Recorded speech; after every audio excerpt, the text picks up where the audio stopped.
Hello বন্ধুরা, তোমাদের জন্য নতুন একটা রেসিপি নিয়ে আসলাম। একদমই ইউনিক এই রেসিপিটা। এঁচোড়ের তরকারি রান্না করব। দেখতে পাচ্ছেন কতটা সুন্দর হয়েছে। মনেই হচ্ছে না এটা এঁচোড়। একদম মাংসের মতন লাগতেছে। আর বুটের ডাল দিয়ে এটা রান্না করেছে। একদমই ইউনিক এই রেসিপিটা। রুটি পরোটা ভাতের সাথে একদম জমে যাবে এই এঁচোড় দিয়ে বুটের ডাল রান্না। এঁচোড়কে ভালোভাবে কিউব কিউব করে কেটে নিয়েছি এভাবে।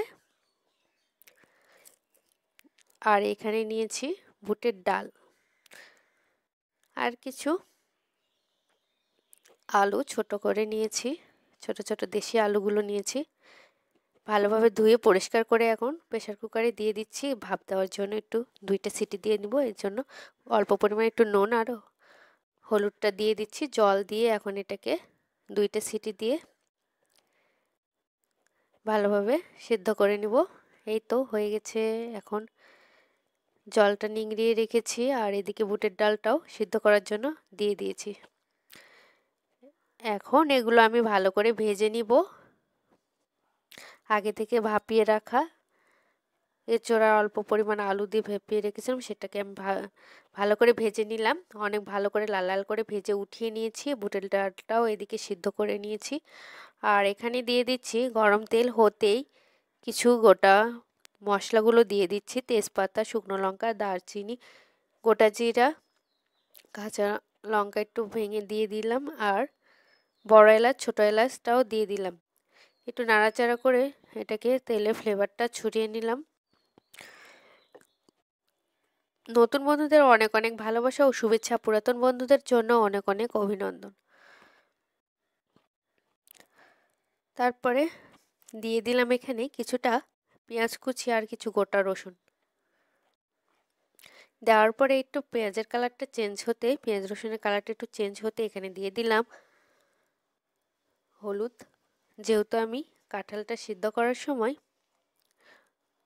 ভাপিয়ে নেওয়ার সময় হলুদটা দিয়েছি, ভাজার সময়ও শুকনো লঙ্কা দিয়ে দিলাম। দেওয়ার পরে ভালোভাবে একটু নাড়াচাড়া করে মিক্সড করে নিলাম। আর অনেকগুলো এখানে পেঁয়াজ আর রসুনকে একসাথে বেটে নিয়েছিলাম, সেগুলো আমি দিয়ে দিলাম। দেওয়ার পর অনবরত নেড়ে চেড়ে এটাকে কষিয়ে নিয়েছি। তেলটা ছড়িয়ে পড়েছে। এই পর্যায়ে আমি দিয়ে দিচ্ছি আদা জিরা বাটাটা। দেওয়ার পর অনবরত নেড়ে চেড়ে এটাকেও আমি একদম ভালোভাবে কষিয়ে নিয়েছি। তেলটা ছড়িয়ে পড়েছে। আগে থেকে সিদ্ধ করে রেখেছি প্রেসার কুকারে। খুব বেশি এটা সিদ্ধ করতে হবে না। দেখতে পাচ্ছেন খুব বেশি সিদ্ধ করিনি এটা। বুটের ডালটা 4টা সিটি দিয়ে নামিয়ে নিয়েছি। এটাকে ভালোভাবে এখন মশলার সাথে কষিয়ে নিব। কষানো হয়ে গেছে। অল্প পরিমাণে একটু জল দিয়ে আরও ভালোভাবে কষানোর জন্য এটাকে আমি একটু অল্প পরিমাণ জল দিয়ে এটাকে মিক্সড করে নিয়েছি। আবারও অনবরত নেড়ে চেড়ে এটাকে কষিয়ে নিচ্ছি। দেখতে পাচ্ছেন তেলটা উপর থেকে ছড়িয়ে পড়েছে। একদম পারফেক্টভাবে কষানো হয়ে গেছে। এর মধ্যে আমি দিয়ে দিলাম আগে থেকে ভেজে রাখা, ভালোভাবে ভাপিয়ে নিয়েছিলাম আর নুন হলুদ দিয়ে আলু আর কাঁঠালগুলোকে। তারপরে আবার ভালো করে তেলে ভেজে নিয়েছিলাম। নেওয়ার পরে এই মশলা কষানোর ভিতরে দিয়ে দিলাম বুটের ডাল কষিয়ে নিয়েছি মশলা দিয়ে। তার মধ্যে দিয়ে দিলাম কাঁঠালগুলোকে ভালোভাবে কষিয়ে নিয়েছি। তেলটা ছড়িয়ে পড়েছে। এই পর্যায়ে আমি দিয়ে দিচ্ছি পরিমাণ মতন জল। দিয়ে ভালোভাবে ফুটে উঠেছে। এই পর্যায়ে আমি দিয়ে দিচ্ছি এখানে অল্প পরিমাণ চিনি আর শুকনো মশলার গুঁড়ো। আর এখানে নামানোর আগে দিয়ে দিচ্ছি ঘি।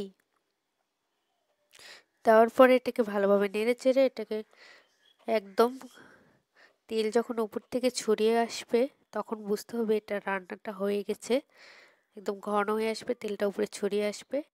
এই পর্যায়ে আমি নামিয়ে নিয়েছি একটি পাত্রে। ধন্যবাদ সবাইকে। অবশ্যই বাসায় একদিন হলেও ট্রাই